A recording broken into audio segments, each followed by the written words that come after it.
विजु जनता दलर सबु विधायक माने उपस्थित अच्छा दुई जन विधायक बालीगुड़ार मान्यवर विधायक चक्रमणि कंवर एवं नव नायक नव मल्लिक दुई जन आबसेंट अच्छा बर्तमान विजु जनता दल तरफ चीफ व्हिप नोटिस करछंती एवं जो विधायक माने आसंता काली राज्यसभा भोट्रे विजु जनता दलर निष्पत्ति बा चीफ व्हिप जो नोटिस जारी करछंती जो दुई जन कैंडिडेट को सपोर्ट करने जो मैंने या अमान्य करेंगे क्रॉस वोटिंग करेंगे से सभ्य पद रद्द कर अर्थात विधायक पदर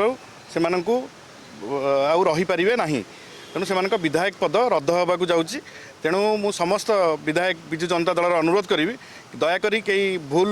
प्ररोचन न पड़ी सीधा सड़क भाव में नवीन बाबू जो निष्पत्ति नहीं दल जहाँ निष्पत्ति नहीं जोटा दुईटी कैंडिडेट को भोट देवाई डॉक्टर संतृप्त मिश्र और डॉक्टर दत्तेश्वर होता